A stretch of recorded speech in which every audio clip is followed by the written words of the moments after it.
बिस्मिल्लाहिर्रहमानिर्रहीम। आज का जो हमारा सेकंड लेक्चर है वो होगा homogeneous partial differential equation, non homogeneous partial differential equation और formation of partial differential equation. इन 3 टॉपिक्स पे सबसे पहले हम देख लेते हैं होमोजीनियस पार्शियल डिफरेंशियल इक्वेशन क्या होती है।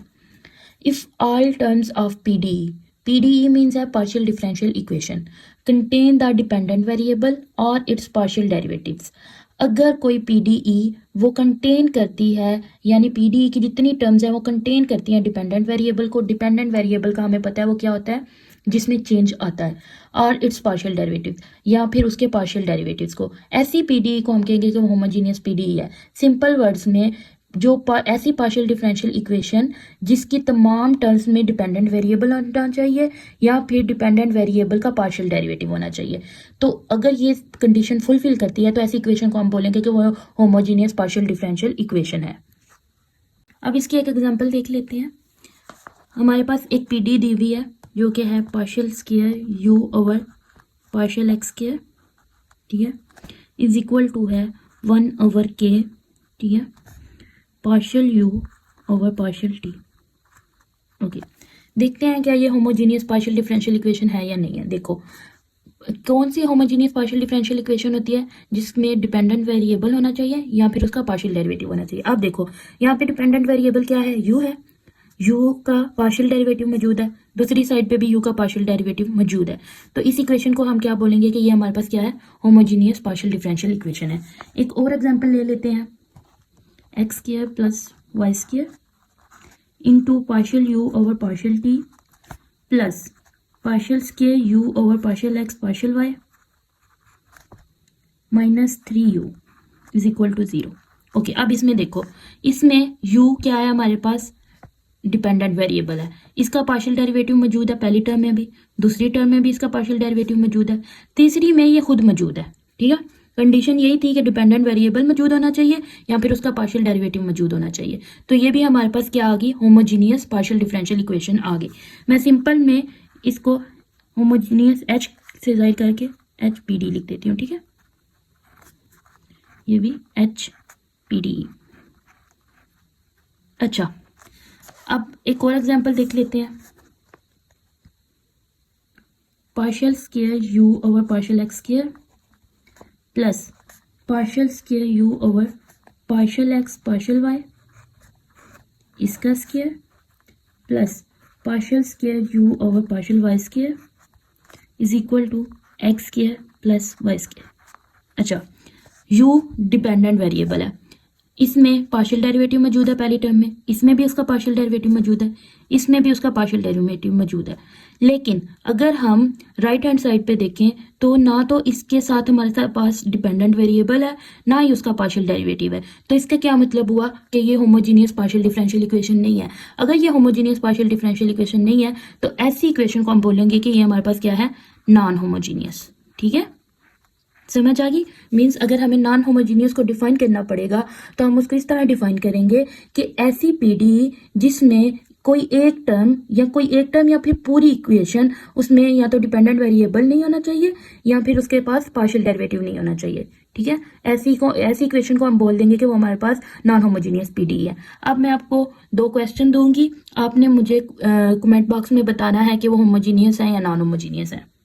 ये दोनों इक्वेशंस हैं, u of x partial square u और partial x square plus u square x y partial square u और partial x partial y plus u y partial square u और partial y square plus partial u और partial x का whole square is equal to 0। And दूसरी equation है x partial u और partial x plus y partial u और partial y is equal to 2xy। आपने equation 1 और equation 2 इन दोनों equation को बताना है कि ये होमोजीनियस है या नहीं है। नेक्स्ट जो हमारा टॉपिक है वो है formation of partial differential equation. अब जो पार्शियल डिफरेंशियल इक्वेशन है उसको हम 2 तरीकों से बना सकते हैं। पहली है बाय एलिमिनेटिंग आर्बिट्रेरी कांस्टेंट, किसी कांस्टेंट को एलिमिनेट करके या किसी कांस्टेंट को रिमूव करके, और दूसरा मेथड है बाय एलिमिनेटिंग आर्बिट्रेरी फंक्शन, किसी आर्बिट्रेरी फंक्शन को रिमूव करके। ठीक है, सबसे पहले हम देख लेते हैं बाय एलिमिनेटिंग आर्बिट्रेरी कांस्टेंट। इससे पहले हम 2 चीजें पढ़ लेते हैं, ठीक है, इम्प्लीसिट फंक्शन और एक्सप्लिसिट फंक्शन। इम्प्लीसिट फंक्शन क्या होता है, इम्प्लीसिट फंक्शन होता है कि अगर हमारे पास f ऑफ एक्स वाई कोई फंक्शन दिया हुआ है और अगर ये 0 के बराबर आ जाए तो इस फंक्शन को हम बोल देंगे कि ये हमारे पास क्या है, इम्प्लीसिट है। ठीक है।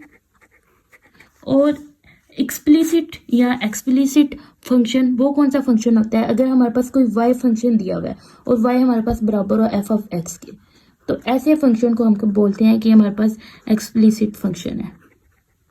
ठीक है, पहले हम पढ़ेंगे एलिमिनेटिंग आर्बिट्रेरी कांस्टेंट। किसी आर्बिट्रेरी कांस्टेंट को एलिमिनेट करने से हमारे पास फर्ज करें फंक्शन दिया हुआ है एफ एक्स वाई जेड, ठीक है, ए बी, और ये इक्वल है 0 के। ये कौन सा फंक्शन हमारे पास है, इम्प्लिसिट फंक्शन। ठीक है, ये दिया गया। अब हमने इसको, इसमें से ये जो कांस्टेंट है ए बी, इन दोनों को रिमूव करके हमने इसको पी डी बनाना है। ठीक है, तो हम कैसे बनाएंगे, इसके पार्शियल डेरिवेटिव लेंगे। ठीक है, पहले विद रिस्पेक्ट टू एक्स ले लेते हैं। ठीक है, तो विद रिस्पेक्ट टू एक्स लेंगे तो ये आएगा partial f over partial x. ठीक है, और साथ में एक्स का अपना derivative partial x over partial x आ जाएगा, plus partial f over partial y आ जाएगा। ठीक है, और वाई का अपना derivative with respect to x आ जाएगा, plus partial f over partial g आ जाएगा, और v का अपना derivative with respect to x और इज इक्वल टू 0 आ जाएगा। a और b चूंकि हमारे पास कांस्टेंट है तो इसलिए उन दोनों का पार्शियल डेरिवेटिव 0 आ जाएगा। ठीक है, तो अब लेते हैं। अब हमें पता है कि x के अलोंग x का अगर डेरिवेटिव ले पार्शियल तो उसकी वैल्यू क्या होती है, 1 होती है। ठीक है, और partial f over partial x वैसे ही, प्लस अब y के अलोंग, y का जो डेरिवेटिव होता है x के अलोंग, उसकी वैल्यू क्या होती है, वो 0 होती है। इसकी वैल्यू आ गई 0, और ये वैसे ही पार्शियल एफ और पार्शियल y। ठीक है, प्लस z के अलोंग इसकी वैल्यू हमने पीछे, मैंने आपको पिछले लेक्चर में बताया था कि मैं कुछ नोटेशंस बताई थी, उसमें मैंने एक नोटेशन बताई थी partial z over partial x को मैंने p लिखा था, तो मैं इसको partial z over partial x को है ना, इसको मैं p लिख लूंगी। ठीक है, p, और ये ऐसे ही पार्शियल f और पार्शियल z ऐसे ही इज इक्वल टू 0 आ गया। ठीक है, ये वाली रकम इसमें से एलिमिनेट होगी, पीछे बच गया partial f over partial x plus p into partial f over partial z is equal to 0। एक इक्वेशन हमारे पास ये आ गई।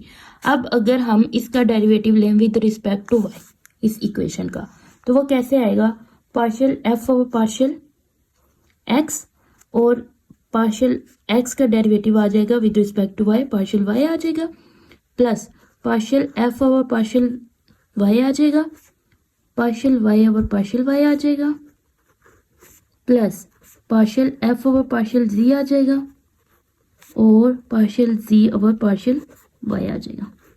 अब देखो partial x over partial y, इसकी वैल्यू आ गई 0, ये वाली टर्म एलिमिनेट। ठीक है, partial y over partial y 1 आ गया, तो पीछे बच गया partial f over partial y, plus अब उन्हीं नोटेशंस में मैंने partial z over partial y की वैल्यू लिखी थी जो कि थी q, वो मैं लिख लूंगी, और पार्शियल f और partial z is equal to 0। ये दो इक्वेशंस आ गई।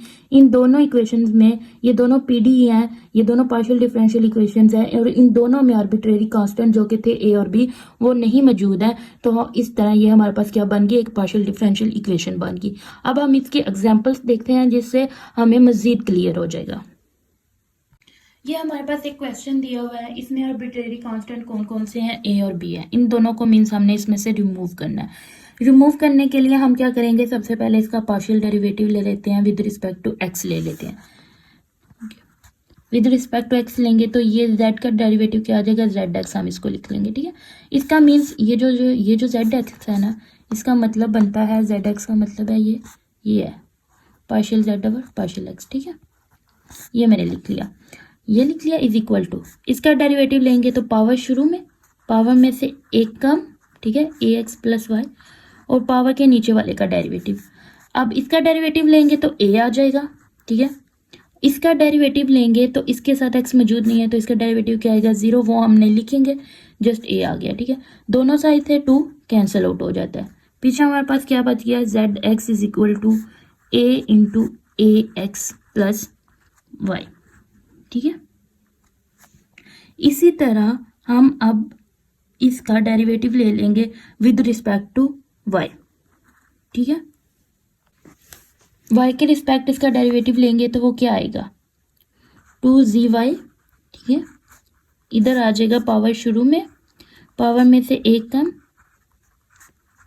और पावर के नीचे वाले का डेरिवेटिव, इसका डेरिवेटिव y के रिस्पेक्ट लेंगे तो 0 आ जाएगा और इसका क्या आ जाएगा 1, तो 1 आ गया सर। और b तो हमारे पास चूंकि कांस्टेंट है तो उसका डेरिवेटिव 0 आ जाएगा। 2 से कैंसिल आउट, पीछे बच गया zy is equal to ax plus y। इसको इक्वेशन 1 कह दो, इसको कह दो इक्वेशन 2। अच्छा अब देखो ये जो है, अगर हम इस a को इधर ले जाएं तो ये क्या बन जाएगा zx/a, ठीक है, zx/a बन जाएगा और ये किसके इक्वल आ जाएगा ax प्लस वाई के।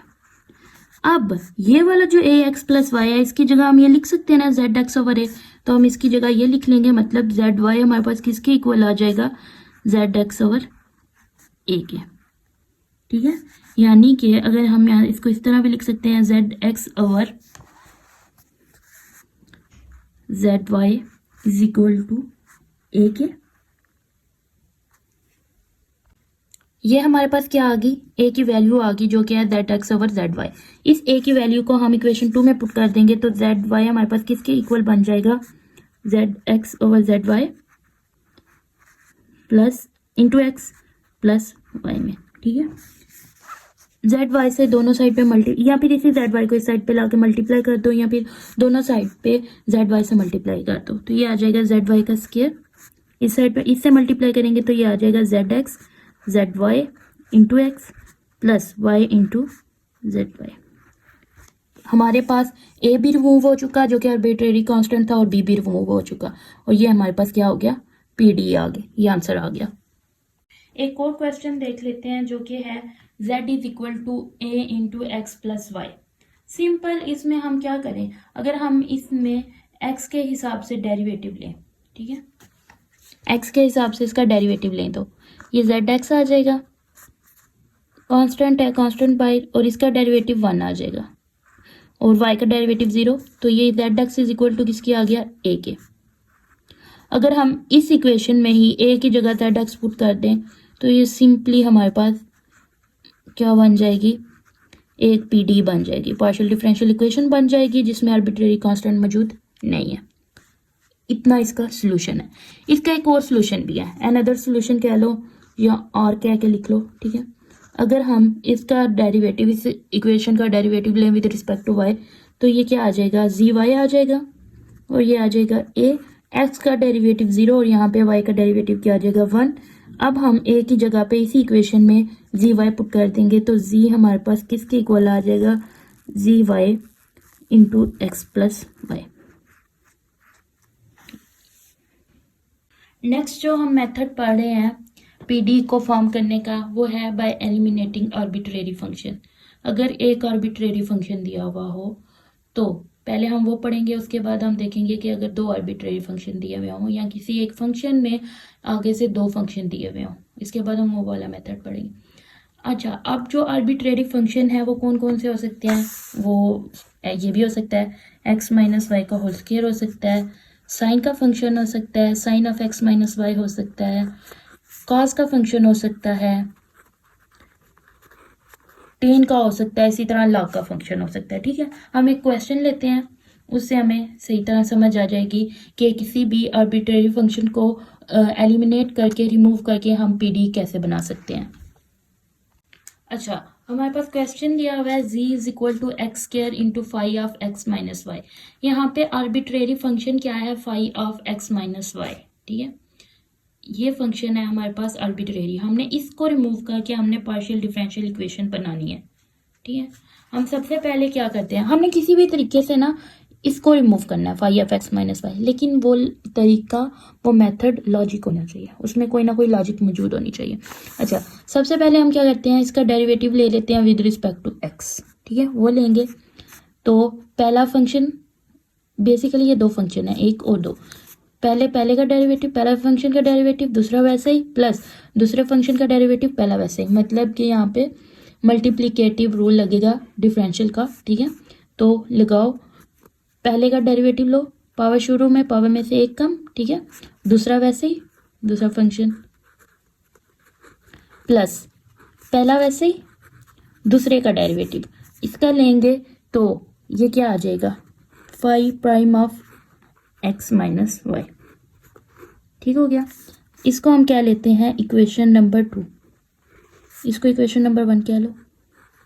अब हम इसी इक्वेशन का डेरिवेटिव लेंगे विद रिस्पेक्ट टू वाई के, ठीक है, वाई के रिस्पेक्ट इसका देंगे तो ये आ जाएगा g y is equal to x square, चूंकि कांस्टेंट आएगा जब हम वाई के रिस्पेक्ट इसका डेरिवेटिव लेंगे, क्योंकि इसके साथ वाई मौजूद नहीं है तो एक्स स्क्वायर को ऐसे ही लिख लेंगे, और इसका डेरिवेटिव लेंगे तो ये आ जाएगा 5 प्राइम आ जाएगा एक्स माइनस वाई का, और वाई का अपना डेरिवेटिव लेंगे तो वो क्या आ जाएगा, -1 एक्स। ये होता है ना कि फंक्शन का डेरिवेटिव और फिर फंक्शन के अंदर जो वैल्यू मौजूद है उसका डेरिवेटिव साथ में मल्टीप्लाई होता है, ठीक है।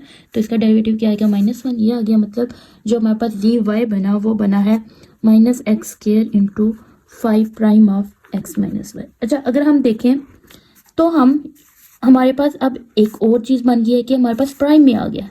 अब इसको रिमूव करने के लिए हम क्या कर सकते हैं, अगर हम इन दोनों इक्वेशंस को ऐड करें तो हमारे पास ये दोनों कैंसिल आउट हो जाएंगे, और हमारे पास ये जो 5 प्राइम वाला होगा ये वाला फंक्शन तो क्या हो जाएगा, एलिमिनेट हो जाएगा। तो हम क्या करेंगे, ऐड कर लेंगे 2 और 3 को, add equation 2 and equation 3 add करते हैं तो ये आ जाएगा g x plus g y is equal to, इन दोनों को ऐड करेंगे, इसके साथ प्लस है इसके साथ माइनस है तो ये दोनों खत्म, तो पीछे बच जाएगा 2x phi of x minus y, ठीक हो गया।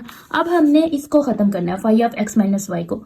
सिंपल हम क्या करें, अगर ये हम इसको नाम दे लेते हैं इक्वेशन 4 का। अब देखो, अगर हम इक्वेशन 4 और इक्वेशन 1 को आपस में डिवाइड कर दें तो ये दोनों कैंसिल आउट हो जाएंगे ना, और हमारे पास जो phi of x minus y है वो क्या हो जाएगा, खत्म हो जाएगा। तो हम क्या करेंगे, इक्वेशन 4 को इक्वेशन 1 से डिवाइड कर देंगे तो g x plus g y divided by आ जाएगा जी, और ये इक्वल आ जाएगा 2x phi of x minus y divided by x square phi of x minus y.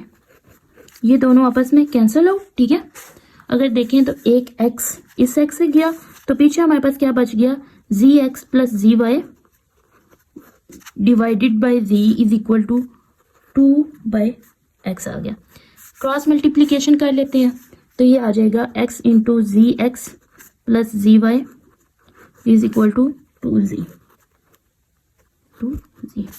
अच्छा, अब जी एक्स का क्या मतलब है, जी एक्स का मतलब है पार्शियल जी ओवर पार्शियल एक्स, और बाय नोटेशंस में अगर देखें तो मैंने पार्शियल जी ओवर पार्शियल एक्स को क्या लिखा था, पी, तो हम इसको क्या लिख सकते हैं, पी, ठीक है, प्लस जी वाई का मतलब है पार्शियल जी ओवर पार्शियल वाई, तो मतलब मैंने उसको क्या लिखा हुआ था, क्यू नोटेशंस में, तो इसको हम क्यू लिख सकते हैं। तो ये हमारे पास आंसर आ गया, ठीक है। इसके एक और एग्जाम्पल देख लेते हैं, g is equal to a b की पावर ई बी की power x sine b y, ठीक है। हमने सबसे पहले हम क्या करते हैं, इसका x के लिहाज से डेरिवेटिव ले लेते हैं, तो वो आ जाएगा a e की power b x, exponential function same है, पावर का अपना डेरिवेटिव तो वो क्या आ जाएगा, b आ जाएगा, ठीक है। और साथ में साइन बी वाई वो भी क्या है, कांस्टेंट है, क्योंकि यहाँ पे y मौजूद है, x मौजूद नहीं है, ठीक है। अच्छा, अगर हम इसका y के लिहाज से डेरिवेटिव लें तो वो क्या आएगा, जी वाई इज इक्वल टू, इसका लो y के लिहाज से डेरिवेटिव a e की पावर बी एक्स। अब यहाँ पे बी एक्स क्या होगा, एज अ कांस्टेंट ट्रीट होगा क्योंकि यहाँ पे y मौजूद नहीं है। साइन का डेरिवेटिव क्या होता है, कॉस बी वाई, और एंगल का अपना डेरिवेटिव लें तो वो क्या आ जाएगा, b आ जाएगा। मीन्स ये आ गया ए बी ई की power b x cos b y. अब देखो, कोई भी हम मेथड लगा रहे हैं, जितने मतलब हम जी एक्स को जी वाई से डिवाइड कर लें ये 10 बन जाएगा, फिर इस तरह करते करते ये क्वेश्चन बहुत एक्सट्रीम लेंथी हो जाएगा। शॉर्टकट मेथड में आपको बताती हूँ हम क्या करते हैं, इसका डबल डेरिवेटिव ले लेते हैं, मतलब जी एक्स के लिहाज से भी इसका डबल डेरिवेटिव ले लेते हैं और जी वाई के लिहाज से भी।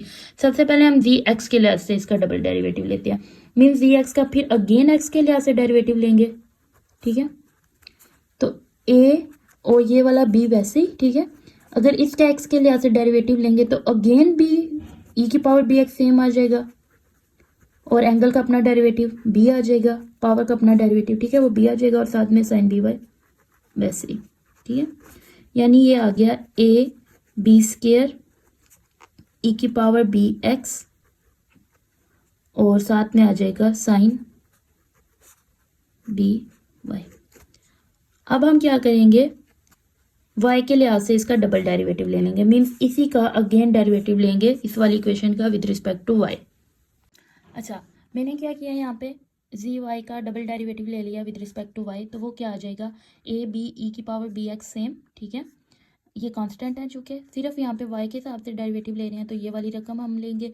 तो कास का डेरिवेटिव क्या होता है, माइनस साइन बी वाई, तो माइनस साइन बी वाई आ गया, और एंगल का अपना डेरिवेटिव वो क्या आ गया साथ में बी, जी डबल वाई हमारे पास क्या आ गया, minus a b square e की power b x sine b y. अच्छा आप देखो, अगर इन दोनों टर्म्स को हम ऐड अप करें तो हमारे पास साइन बी वाई क्या होगा, खत्म हो जाएगा। देखो ऐड करने से ये दोनों सेम तो हैं, तो ये क्या क्या हो जाएगा, खत्म हो जाएगा, मीन्स ये बन जाएगा जी डबल एक्स प्लस जी डबल वाई। अगर हम करें तो ये दोनों आपस में कैंसिल आउट हो जाएंगे और ये जीरो आ जाएगा, मीन्स कि हमारे पास जो आर्बिट्रेरी फंक्शन था साइन बी वाई वो ख़त्म हो चुका है। आज के लिए बस इतना ही है।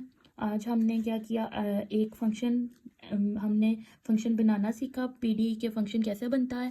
अब इसकी एक और एग्जांपल मैं सुबह करवाऊंगी, अभी लेक्चर बहुत लेंथी हो जाएगा, तो इसकी एक और एग्जांपल मैं सुबह करवाऊंगी और एक और मेथड बताऊंगी जिसमें एक फंक्शन में आगे दो फंक्शन दिए हुए हों, तो उससे हम पीडी को कैसे फॉर्म करते हैं। फ़ी मान ला।